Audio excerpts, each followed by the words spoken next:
Hello, જય દ્વારકાધીશ મિત્રો, કેમ છો બધા? મજામાં ને? સ્વાગત છે તમારું મારી ચેનલમાં. જો આજે આપણે બનાવવાના છે એકદમ સ્વાદિષ્ટ એવા ઈદડા. તો એના માટે આપણે આ 1 કપ ચોખા અને અડધો કપ અડદની દાળને 5 થી 6 કલાક માટે પલાળી લીધેલા છે. તો એકદમ સરસ રીતે આપણા ચોખા અને અડદની દાળ પલળી ગયેલા છે.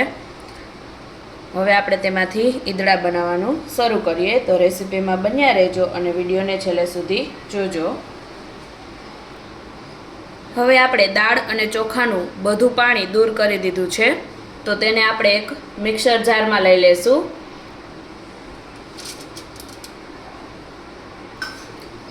અને ત્યાર પછી આપણે તેમાં 1 વાટકી જેટલું દહીં એડ કરી દઈશું. અને હવે એકદમ સ્મૂધ એવી એની પેસ્ટ બનાવી અને તૈયાર કરી લેશું. તો આપણું જે બેટર છે એ બનીને એકદમ તૈયાર થઈ ગયું છે. જો એકદમ સ્મૂથ બેટર બની અને તૈયાર થયું છે. તો હવે આપણે તેને એક બાઉલમાં કાઢી લેશું.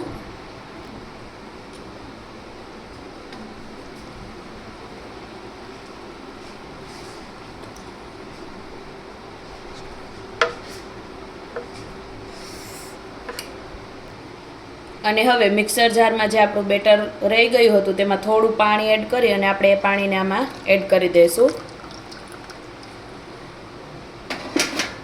અને હવે આપણે બેટરને એકદમ સરસ રીતે હલાવીને મિક્સ કરી લેશું.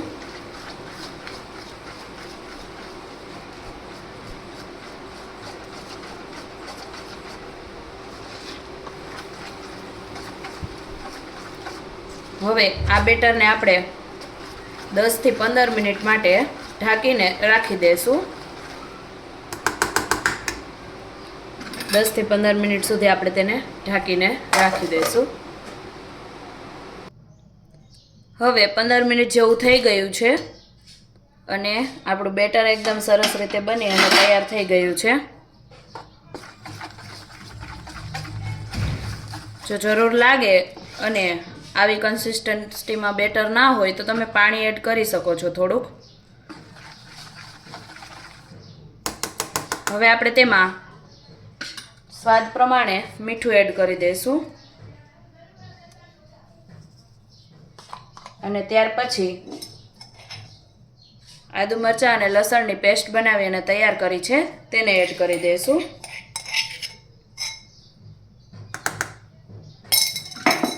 અને તેને હલાવીને એકવાર મિક્સ કરી લઈશું.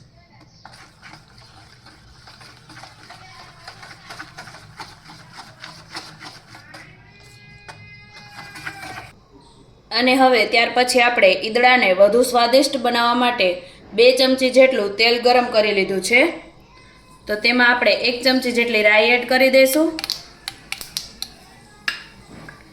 1 ચમચી જેટલું જીરું એડ કરી દઈશું. અને થોડાક મીઠા લીમડાના પાન એડ કરી દઈશું. પછી હવે આ વઘારને આપણે આપણું જે બેટર છે તેમાં એડ કરી દઈશું. અને પછી તેને સારી રીતે હલાવીને મિક્સ કરી લેશું.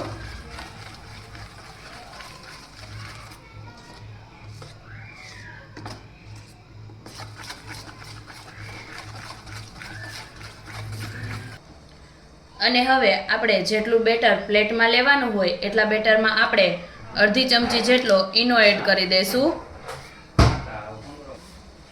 અને ઉપરથી થોડુંક 2 ચમચી જેટલું પાણી એડ કરી અને સારી રીતે તેને મિક્સ કરી લેશું.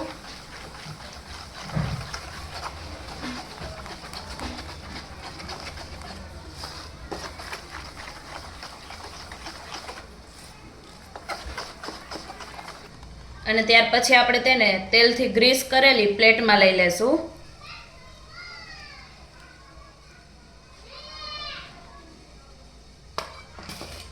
અને ઉપરથી આપણે તેમાં થોડો કાળા મરીનો ભૂકો આ રીતે ભભરાવી લેશું.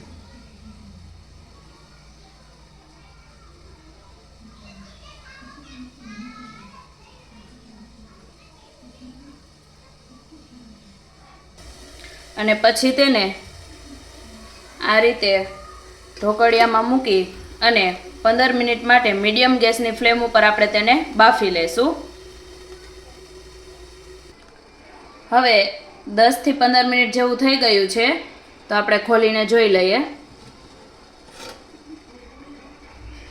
જો આપણા ઈદડા છે તે એકદમ બની અને તૈયાર થઈ ગયા છે.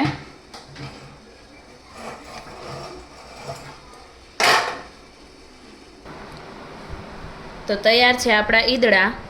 હવે આપણે તેને કટ કરી લેશું.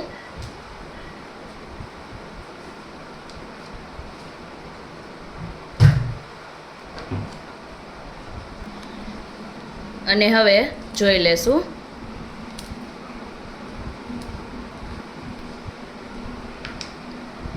તો એકદમ સરસ ફૂલાઈ અને જાળીવાળા બની અને તૈયાર થયા છે. તો તૈયાર છે આપણા એકદમ સ્વાદિષ્ટ ઈદડા. તો આ રીતે એકવાર જરૂરથી ઈદડા બનાવી અને ટ્રાય કરજો. ખૂબ જ ટેસ્ટી બને છે. અને વિડીયો ગમ્યો હોય તો લાઈક અને શેર કરવાનું ના ભૂલતા. અને જો ચેનલમાં નવા હોય અને ચેનલને સબસ્ક્રાઈબ ના કરી હોય તો ચેનલને સબસ્ક્રાઈબ પણ જરૂરથી કરી દેજો. અને આવા અવનવા બીજા ગુજરાતી વાનગીઓના વિડીયો જોવા માટે એકવાર અમારી ચેનલની અવશ્ય મુલાકાત લેજો.